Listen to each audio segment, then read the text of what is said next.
they found or they seem to have found something near to what they are referring to as God particle. You know this?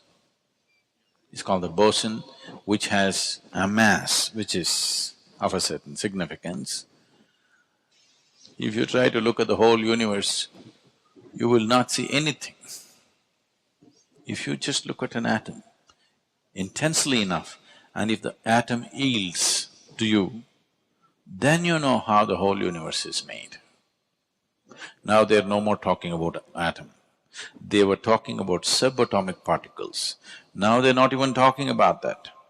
When two subatomic particles collide, not atoms, when two protons collide, something spills out of that, they want to see that. But when you say, I'm on the path of yoga, you're not even interested in the tiny minuscule particle. You want to see the empty space which holds all this in place. That is their desire also, but they kind of given up on it.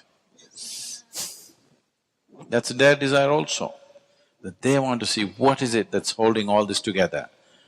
But they don't have…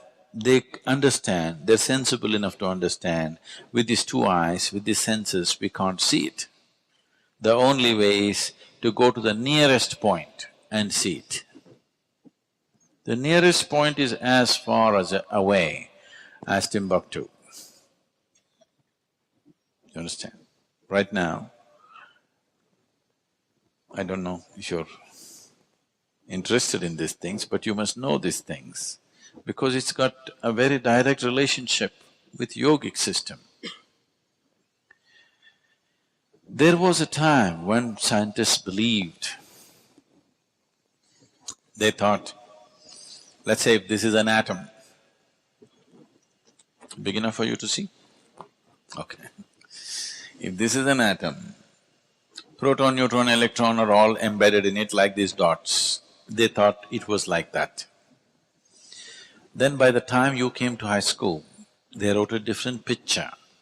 They wrote one central circle which contains proton, neutron, and electrons are going around like planets in different formats. Yes, you've seen those pictures?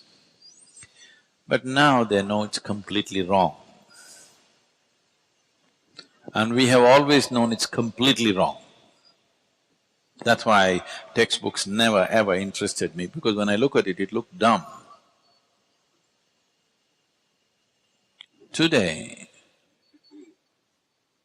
suppose this is the size of the core of the atom. The electrons are, let's say, somewhere approximately a mile away. That's the kind of distance, you understand, within an atom. An atom is not like this. No human being has ever seen an atom. Do you know this? Forget about a proton, neutron, electron. Nobody has ever witnessed an atom. Even in a super electron microscope, you cannot see it. In that, there is a housing where proton, neutrons are there, and the electrons are about a mile away in comparison, in proportion, I'm saying. So what is the maximum substance in this? Emptiness, isn't it? We always told you, the yogic systems always insisted that the microcosm and the macrocosm are made the same way. If you know this piece of life, you will know everything in the universe, because that's how it is made. When they say, if you know the way these bosons behave and what they are, they're saying we will know the whole universe, the way the universe was made, we will understand. But you don't understand that you are also a bloody boson. In the cosmic space, you're just a boson. So you are as much as a Higgs boson in the universe. If you observe this, if you pay enough attention to this, you would know everything. But If you have not even paid attention to anything around you, paying attention to within you will be out of question. It's a very good thing that they called it the God particle. It seems somebody wanted to call it the goddamn particle, so they just put God particle, and that's a very clever ploy, marketing ploy. You must be glad that scientists are becoming market savvy. They've always been, in a subtle way, now they're getting little overt. So, for most people, their idea of science is just the new telephone model that's coming up. The next model of iPhone is their idea of science. All these people who never ever were interested in any kind of physics, now talking about particle physics world over, everybody is talking about particle physics. That's an achievement. Breaking a proton and coming up with a boson, is that an achievement? That needs to be seen. But it's definitely an achievement that suddenly the whole world, at least the educated part of the world, is thinking particle physics. That's an achievement. That's a good achievement. At least people are thinking of science as not a way of milking the existence, not entirely, at least a little bit. They're willing to spend $10 billion just to know something. I like that. There is right now no technological use, but they're willing to spend $10 billion and 30 years just to know something. That sounds very spiritual to me. It usually doesn't cost that much, but so, having achieved one thing, having made a social goal, scientifically, what does it mean? In yoga, we see it this way. Existence is like this. There is something called as sthula, sukshma, shunya, shiva. Sthula means the gross existence, physicality is sthula. Everything that you can see, everything that you can sense through five sense organs, everything that you can see, smell, taste, hear and touch is considered sthula. This can be analyzed with your intellect and understood and grasped. And this is always made of, as we know today, of anu or atoms, because it's physical in nature. It's a complete block of… building block of existence is an atom.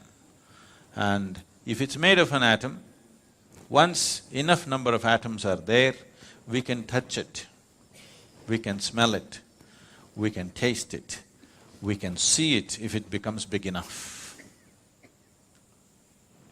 Initially in a microscope, after that with our bare eyes, we could see it.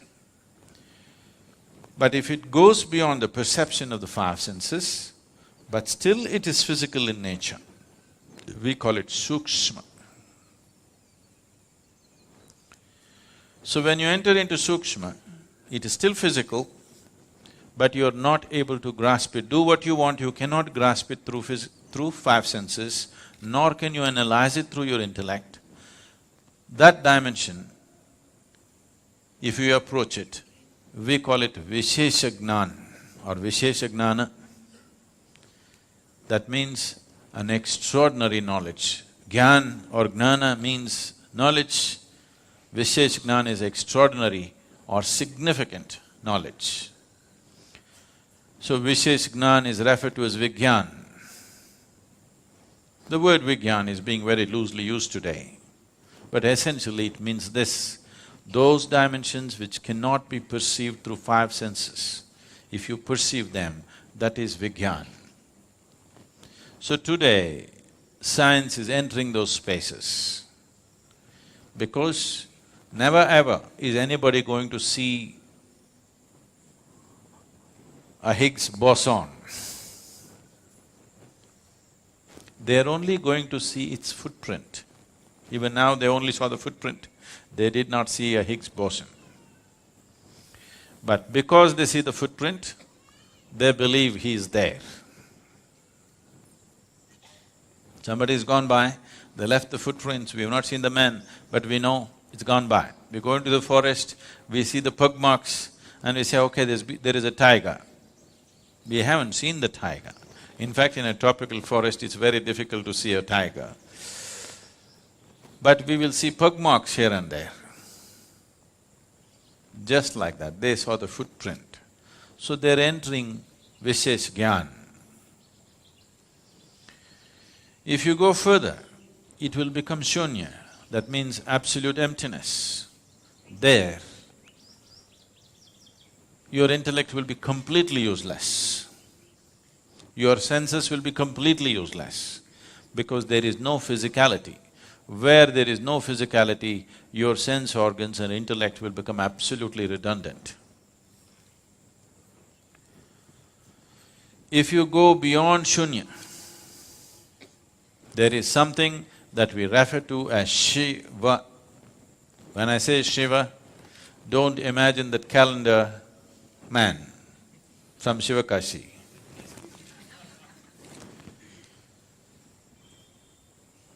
Shiva means that which is not. If you touch that which is not, we have always seen, it is not physical in nature. It is not physical in nature means it does not exist, but it is opaque.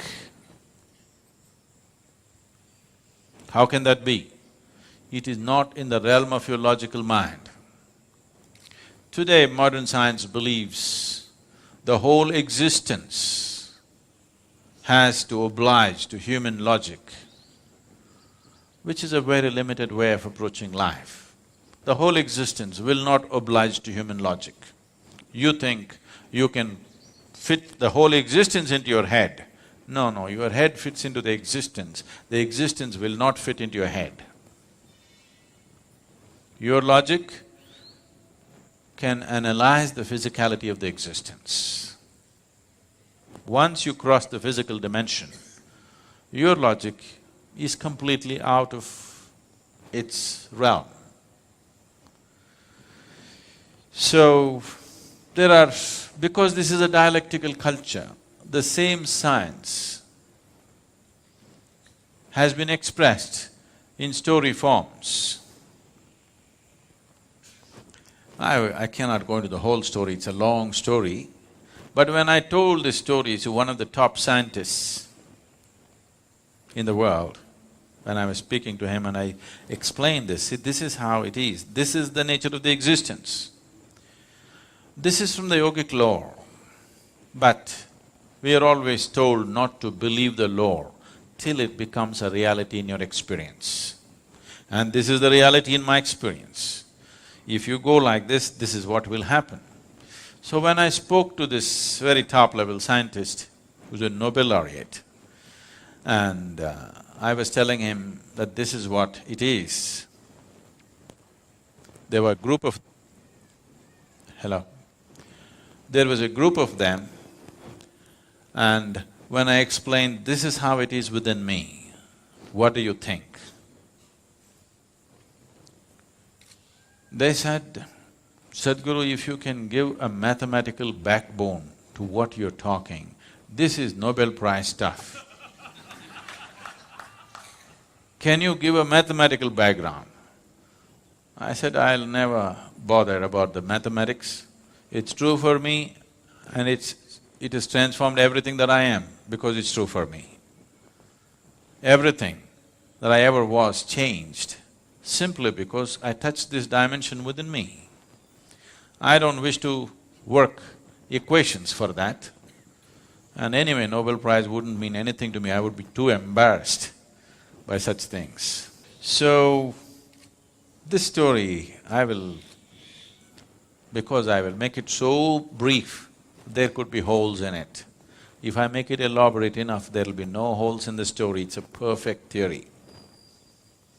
And we have proved it within ourselves that it is true.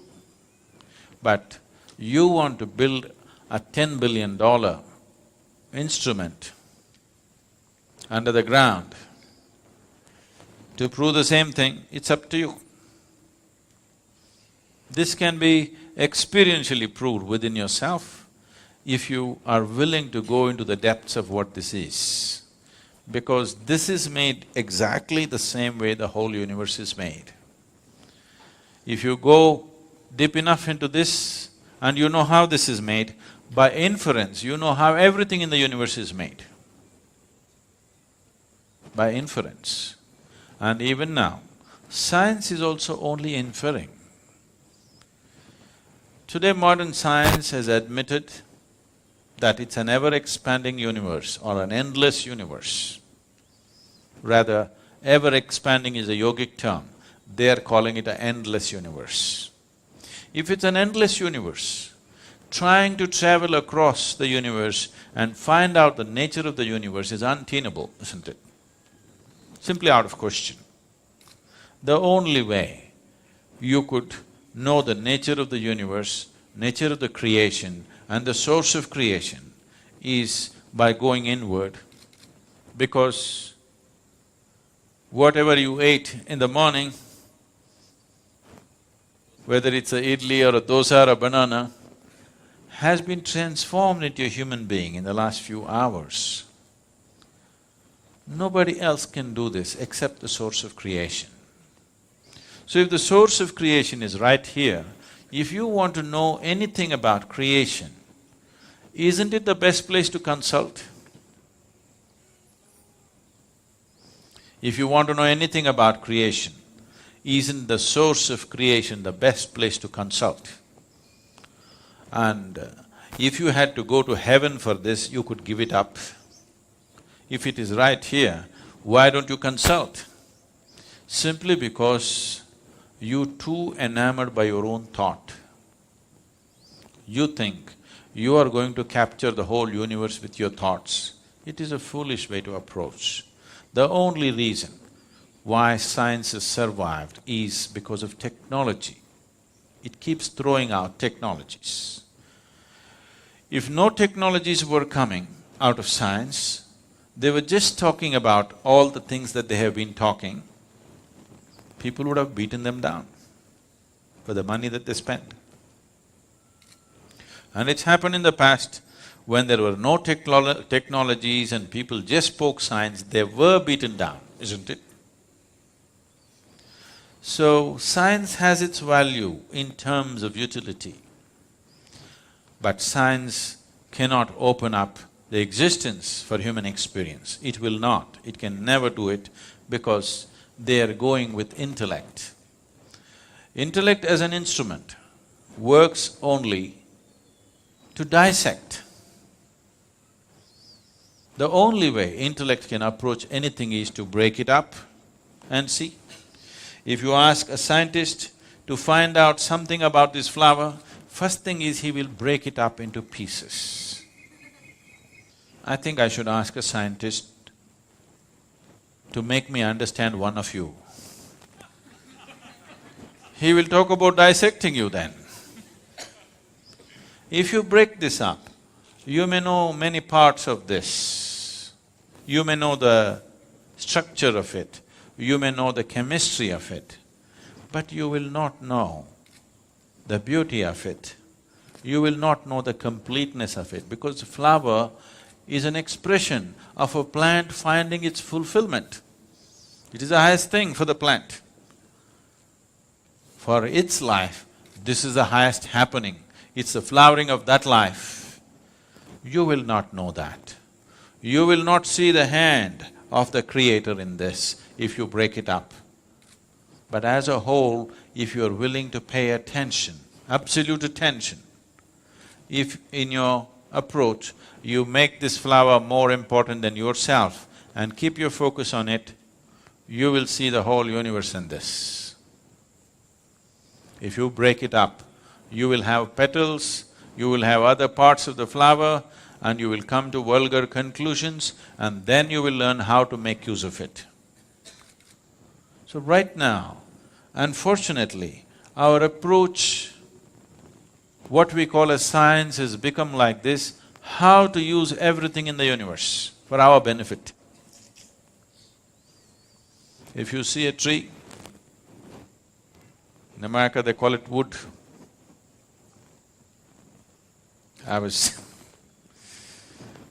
This happened when I was in college. This happened about 4 years ago when I was in Mysore. For the first time, I conducted a program after many years. And all kinds of people turned up. My teachers from school and college turned up. They wanted to see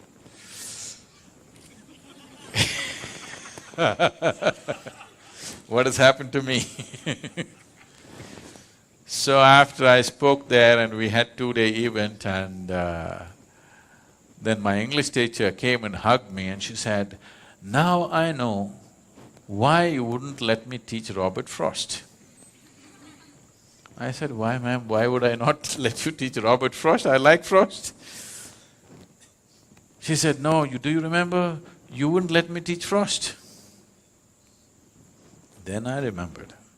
One day she came and she opened the book and she introduced Robert Frost as a glorious poet, and then she started off, "Woods are lovely, dark and deep." I said, "Stop." I said, "A man who calls a tree a wood, I don't want to listen to him." She said, "No, Robert Frost is a great poet." I said, "I don't care how great he is. A man who calls a tree a wood, I will not listen to him." I didn't let her teach. I didn't let her teach Frost. So after many years, she comes up to me and she says, "Now I know why you wouldn't let." So, if a tiger comes here now, from the mountains I mean, if you come from Sri Lanka, that's different. If a tiger comes down from the mountain, looks at you, he will think, "Wow, dinner." So you look at a tree and you think, "Wood." It's all right for a tiger to do that, because that's all he knows. But it's not all right for you to do that, isn't it? But right now, that is all science has become. Anything we see, how to make use of it. Anything we see, how to make use of it. Even an invisible atom, we won't leave. Even the goddamn boson. Already people are talking about in how many ways it could be used. We could make a boson bomb. Do you understand? If we make a boson bomb, all of you will just vanish. We don't even have to deal with your dead bodies. Yes, because you'll cease to exist, just like the boson. Instead of shooting you dead or burning you to death, if we make all the protons in your body collide with each other, you'll just vanish.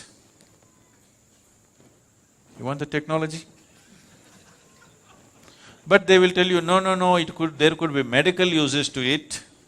We could do this, we could do that. Yes, I know all that.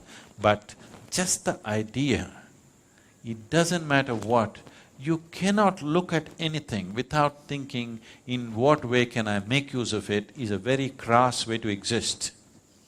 With this level of existence, you will have everything and you will have nothing. This is modern life. People have everything like never before, and they got nothing in their lives. Nothing that you can call of any worth. People who have everything and cannot feel life in any significant way, when they die or when the moment of death comes, they will see that they spent this whatever number of years without living a moment, because what can I get is a sure way not to live, because from what you get you can only make a living. It's only by what you give that you make a life. So giving does not mean money or something else or something else. It is just that this moment if you look at this tree, how totally you can give yourself to this tree, that is how intensely you know life. If you sit here and calculate, what can I get out of this tree, you will completely miss life. Completely. Life will evade you. So, this kind of science which denies you life should be restricted, if you ask me. I know I'm going to be hugely unpopular because somebody is going to Twitter and say, Sadhguru says science should be curtailed. It's all right. I'm telling you, a science which is driven just by what can I get out of it needs to be controlled a bit. Otherwise, human beings will have everything and they'll have nothing. When that is your experience, then you will destroy everything. Today, the planet is not being destroyed because of something else. It is just unbridled use of technology, isn't it? It could have been used for our well-being, but it's working against us because we have not worked the other dimensions of life. We're just going with this, what can I get, what can I get? If you go with this, there'll be no planet left after some time. But even if the planet is left, suppose we rope in another 10 planets, still it will not be enough. We will still have nothing, we'll have everything. This is my experience. Science should have been just a quest to know, not to exploit the creation. It is just a longing to know. Human longing to know wants to find expression in every possible way. Physical sciences is one of the ways, perfectly fine.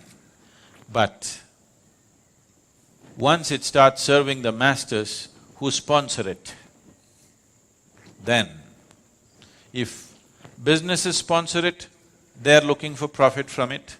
If nations sponsor it, they're looking how to make more powerful weapons out of it all the time. You must understand this, the cutting-edge science always first becomes cutting-edge military technology. Only after that it comes down to other uses. How many lives has it taken? How many more do we want to take? That's a question. So, this goddamn particle, one good thing it's done is, the whole world is thinking particle physics. I like that. That's nice. But do you know the boson is named after Satyendranath Bose? You know this? No? It's an Indian mathematician, a self-taught mathematician. As Albert Einstein acknowledged, he said, the Western sciences couldn't take a single step without the Indian mathematicians. The fundamentals of mathematics came from the East. But always here, the other ethos of the culture said, you should not do anything that's exploitative to nature, because nature was seen as Mother Nature. You don't go about raping Mother Nature. You take only what you need, nothing more. Because of that attitude, this science was not converted into technology, and that is the wisest way to handle science. Just as a quest, a tool, a way to know, and nothing beyond that, and technology must be really controlled. What is absolutely needed, that's all that should be done. This unbridled usage, already people are talking how to use the boson that they have not seen. When we can use the atom that we have not seen.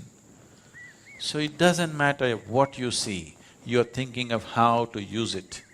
This attitude, unfortunately, has been further fueled by the attitude of science. This need to be checked, otherwise it will be our nemesis. It will for sure be a goddamn everything.